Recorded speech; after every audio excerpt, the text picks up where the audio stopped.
Nah, ada yang menarik nih teman-teman, bahwa sekarang kan pemerintah sedang menjaga persediaan emas kita ya, persediaan emas di tanah air.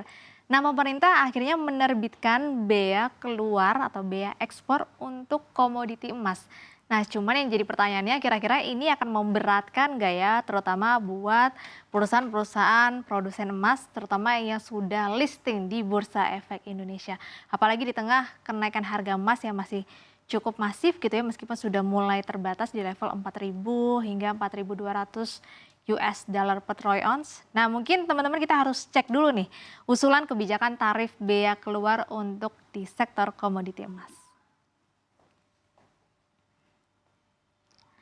Nah, kalau teman-teman perhatikan di sini ya, ini terdapat rapat yang memang menyepakati untuk pengenaan bea keluar atau bea ekspor emas. Nah, kalau kita lihat di sini urutan barangnya itu dibagi menjadi 4 jenis.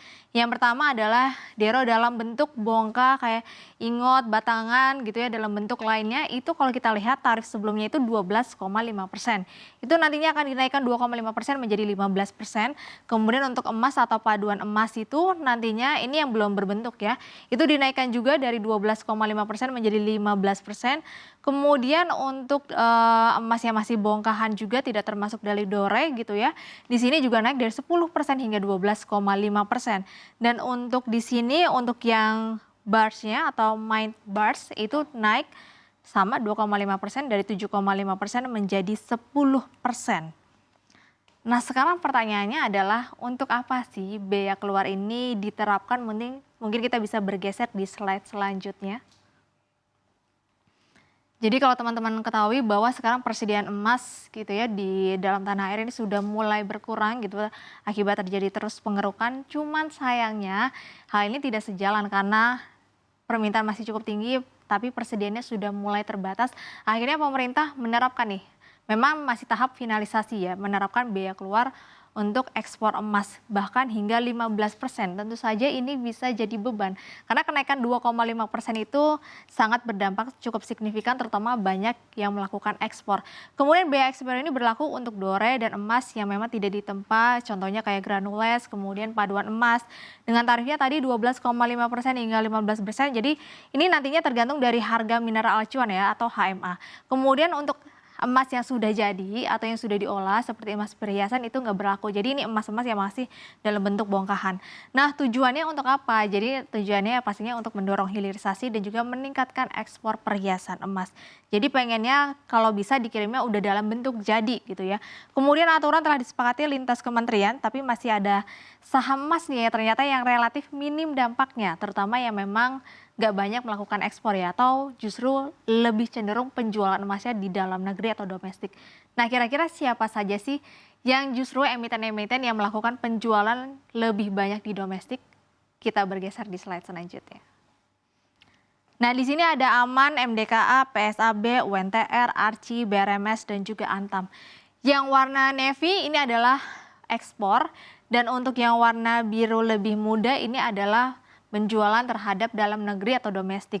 Jadi kalau teman-teman lihat justru Aman, MDKA, PSAB, kemudian UNTR ini ekspor emasnya atau penjualan emas ke luar negeri ini rata-rata di atas 90%, UNTR 90%, bahkan PSAB, MDK, Aman sampai 100%. Kemudian untuk Arci hanya 12% saja ya, dan dia UNTR masih ada penjualan dalam negeri sekitar 10% saja, tapi masih lebih banyak ekspor 90%. Arci ekspornya cuma 12%, penjualan di domestik 88%, BRMS, Grup Bakri 100% ke dalam negeri, kemudian Antam juga masih dominan sampai 100% di dalam negeri. Nah, tentu saja yang memang tidak berdampak cukup signifikan terhadap bea ekspor atau yang keluar, tentu saja di sini Arci, BRMS, Antam.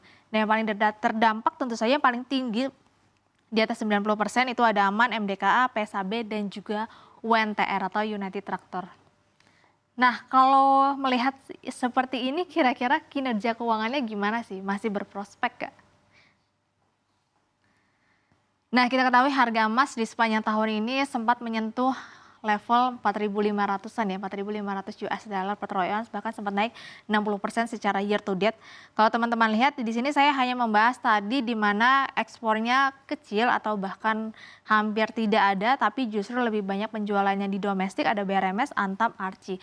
Secara pendapatan per September atau kuartal 3 2025, BRMS mencatatkan kenaikan pendapatan 74,97% atau sekitar 3,01 triliun rupiah, Antam 72 triliun dengan kenaikan pendapatan 66,73%, Archie pendapatannya naik 57,8% sebesar 5,4 triliun rupiah. Secara net income atau laba bersih di sini juga mencatatkan kenaikan semua ya, BRMS naik 150,38%, 622 miliar. Antam paling tinggi 5,9 triliun dengan kenaikan 171,42%. Archie di sini naik sampai 1.970%, hebat juga ya. Di sini laba bersihnya mencapai 1,1 triliun rupiah.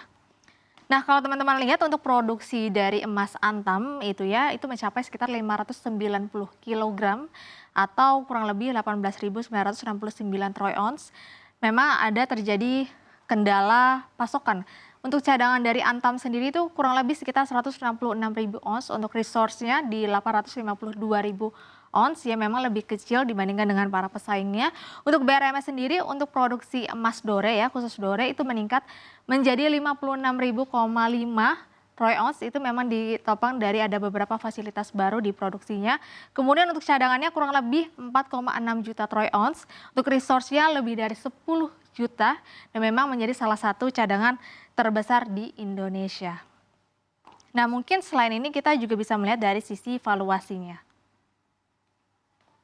Jadi tadi kalau untuk Antam memang dia lebih unggul ya, terutama dalam skala pendapatan karena memang multi komoditas gitu. Jadi bukan hanya dari sisi emas saja, tetapi memang ada terjadi penghambatan terutama dari produksi dan juga pasokan emasnya. Untuk Archie dan BRMS, kalau teman-teman lihat di sini memang sebagai pure play dari emas gitu ya. Memang lebih unggul dari pertumbuhan dan juga secara kekuatan cadangan. Untuk Archie itu memang dia lebih unggulnya dari sisi profitabilitas tadi sampai 1000% ya kenaikannya. Untuk BRMS memang dia unggulnya di kenaikan output dan juga memang kapasitasnya cukup di jangka panjang.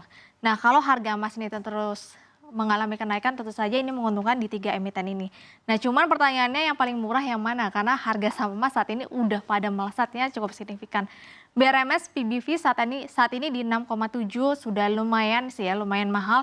Antam masih lumayan oke lah, murah di 2,08, Archie sudah lumayan overvalue di 6,08, tapi kalau kita rata-ratakan selama 5 tahun, price book value-nya sebenarnya tiga-tiganya masih murah. BRMS cuma 1,8, Antam 2,12 dan Archie di 2,8. Nah, kita sudah bisa melihat ternyata biaya ekspor untuk komoditas emas tidak semua berpengaruh buruk terhadap emiten-emiten, terutama yang memang tidak banyak nih melakukan penjualan ataupun ekspor ke luar negeri. Dan kita sudah bisa melihat beberapa emiten masih mencatatkan valuasi yang murah, tapi disclaimer on karena harusnya kenaikan harga emas terutama dunia itu sudah mulai cukup terbatas. Levelnya harusnya nggak jauh-jauh dari 4 ribuan gitu ya. Untuk menembus 5.000 tergantung dari The Fed apakah akan kembali memangkas suku bunga di tahun depan. Disclaimer on, jangan lupa untuk dianalisa ulang.